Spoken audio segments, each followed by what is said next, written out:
Shalom peuple de Dieu. Aujourd'hui nous allons parler encore sur la Pentecôte.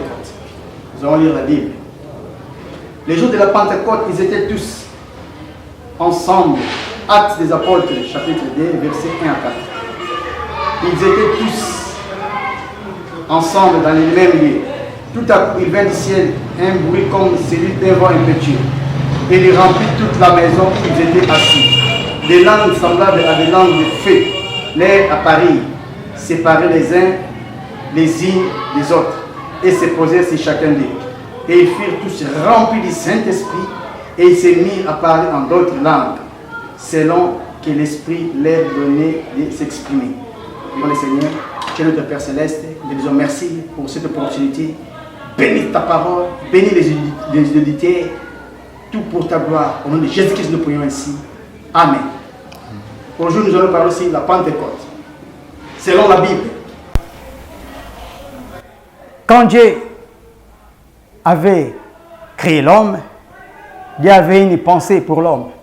Et quand l'homme avait péché, Dieu avait pensé vivre dans l'homme. Depuis Adam jusqu'à la Pentecôte, Dieu avait tracé un programme. Et dans ce programme, nous avons vu ça dans la Bible, les jours de la Pentecôte. À l'ancien temps, Dieu n'habitait pas dans l'homme. Dieu, l'onction du Saint-Esprit, venait oindre les hommes.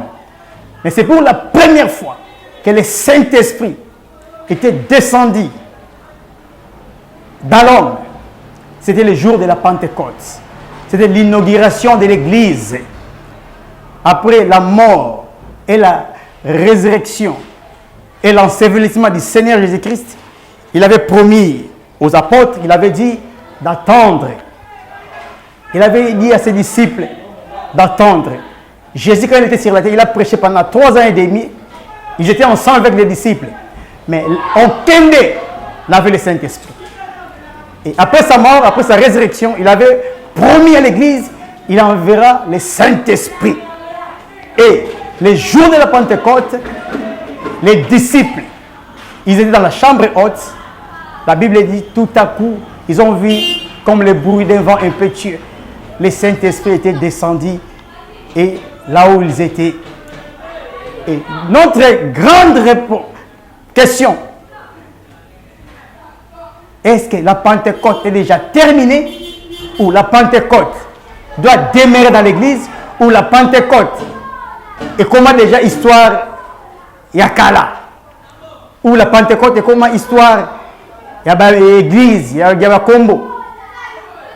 Mais la Pentecôte doit demeurer dans l'église. C'était le jour où notre religion est devenue une réalité. Et nous avons vu ces jours-là, l'apôtre Pierre, il était péré, abandonné au prêcher. Il a régné le Seigneur.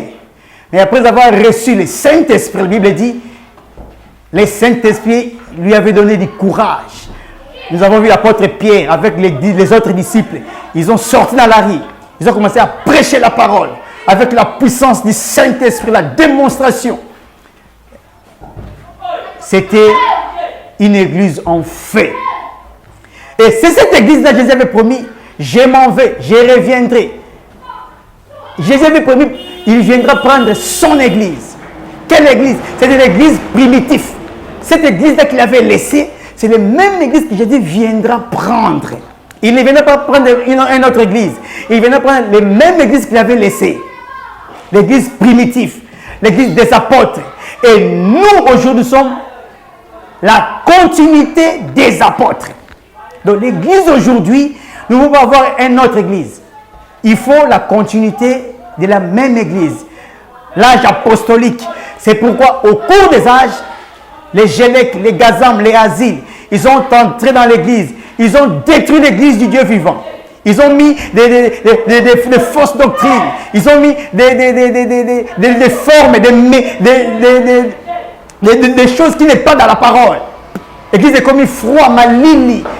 L'église est comme la puissance de ça, tout c'est un miracle et le mot l'église. Mais Dieu avait promis, il va restaurer cette église-là. C'est pourquoi il les avait envoyés, il nous avait promis, il va envoyer Malachie 4 pour restaurer cette église-là. Et quand nous avons vu aujourd'hui la présence du Malachie 4, c'est pour nous retourner à la foi apostolique. C'est pour nous retourner à la foi des apôtres, l'église primitive. Et aujourd'hui, église du Dieu vivant, notre modèle c'est Pentecôte. C'est l'église des apôtres. Nous allons lire la parole de Dieu. Les témoignages d'un vrai témoin. Paragraphe 95. Les témoignages d'un vrai témoin. Paragraphe 95. Et aujourd'hui, nous avons dépassé l'âge de Luther. Nous avons dépassé l'âge de Wesley. Et maintenant, nous vivons dans l'âge des rachetés, de la Pentecôte. Qu'est-ce que la Pentecôte? Ramener exactement la même église. Église, vous vous souvenez? La même église. Exactement la même chose qui a été plantée le jour de la Pentecôte.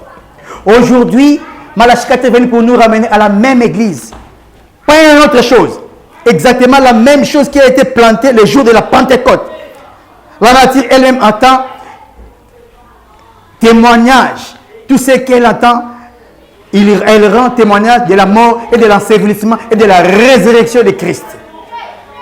Malachie 4 a dit, aujourd'hui, nous devons retourner à l'âge pentecôtiste. L'église primitive. Nous continuons. Paragraphe 170. C'est ça le problème des églises qui existent par elles-mêmes aujourd'hui. Elles ont peur de citer des troubles. Elles ont peur de faire quelque chose qui n'est pas juste. Oh, vous qui êtes arrivés par vous-même, vous qui vous sentez suffisant, c'est dont nous avons besoin aujourd'hui. C'est dont nous avons besoin aujourd'hui. C'est d'une notre Pentecôte. Oh, la parole de Dieu. C'est dont nous avons besoin. C'est d'un remplissage de la venue du Saint-Esprit. C'est ça le message. C'est ça la parole de l'Église. C'est ça le message de l'Église. Le message de l'Église aujourd'hui, quand vous prêchez Malachie 4, c'est la Pentecôte. Si vous prêchez Malachie 4 aujourd'hui, c'est la Pentecôte. C'est l'église primitive. C'est l'église des apôtres. Des Pierre, des gens séjournant devant la porte appelée la Belle. Pierre avait dit, cet homme-là est un estropié. Il avait besoin de quelque chose. Il croyait que Pierre pouvait lui donner l'argent. Pierre et Jean lui regardaient.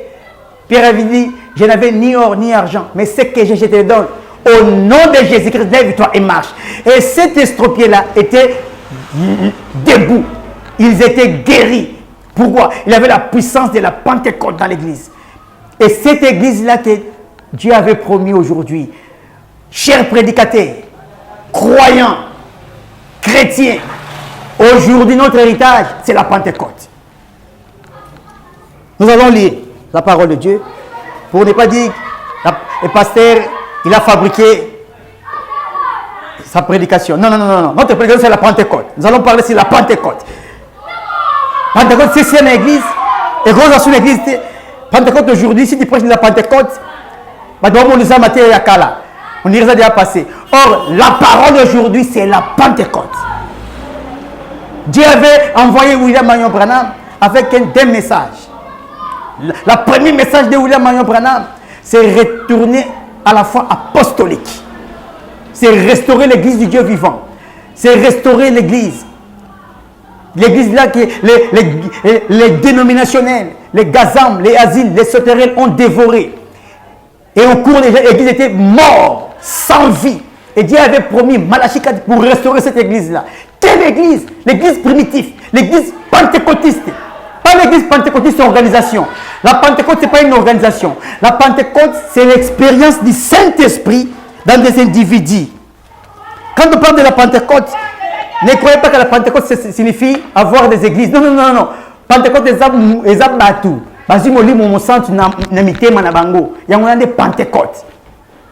Les réalités infaillibles de Dieu. Paragraphe 182. Je parle de l'église pentecôtiste. En effet, cette église ici tend vers la Pentecôte.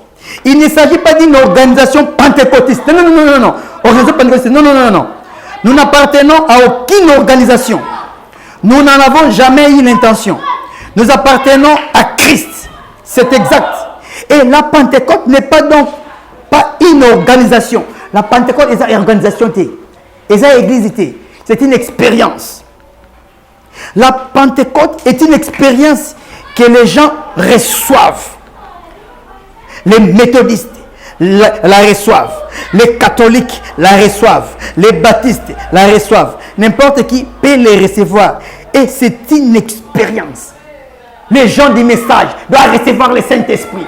Ils doivent faire l'expérience de la Pentecôte. Si tu crois le message de Branham, sans l'expérience de la Pentecôte, tu n'es pas un chrétien.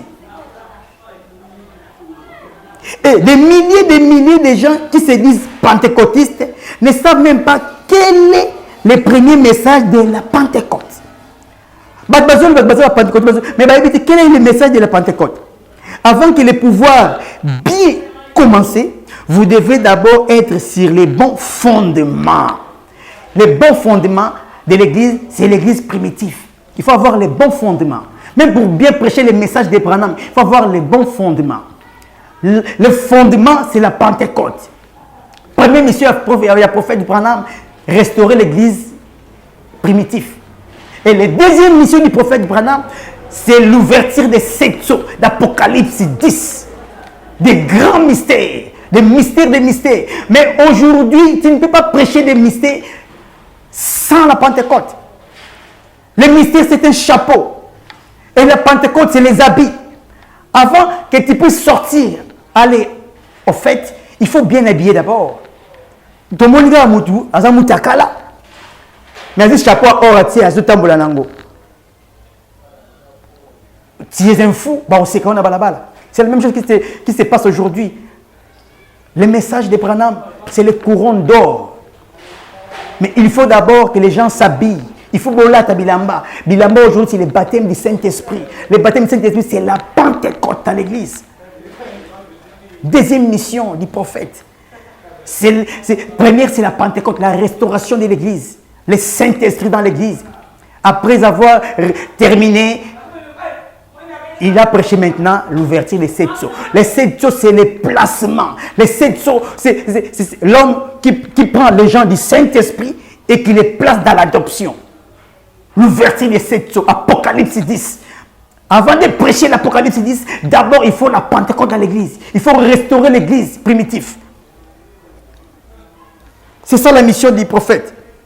Avant de pouvoir bien commencer, vous devez d'abord être sur un bon fondement. Vous devez être sur le fondement pentecôtiste. Oh, Jésus. C'est ça la parole de Dieu. Il faut être dans le fondement pentecôtiste. Qu'est-ce que le fondement pentecôtiste? Lors de l'inauguration de l'église, les jours de la Pentecôte, quand on les a vus parler en langue, et que la Vierge Marie était là, se comporta comme elle se comporta si elle était ivre et que tous les autres titubaient. Là, comme c'est là, les gens ont dit, quoi? Qu'est-ce que c'est? Ces gens ont-ils tous ivres? Balangwe, Basimolimo Santu, Maria Bandiko Baluka, même Marie, la mère de Jésus, il a reçu le Saint-Esprit, il a commencé à tourner par il a commencé à parler en langue. C'était ça la Pentecôte. C'était ça l'église du Dieu vivant. Mais aujourd'hui, les gens reçoivent le Saint-Esprit contraire. Avec ce Saint-Esprit de la Bible, ce n'est pas ça la Pentecôte. Ce n'est pas ça. Ce n'est pas ça la parole de Dieu. Nous allons lire la Bible. Nous allons lire les prophètes.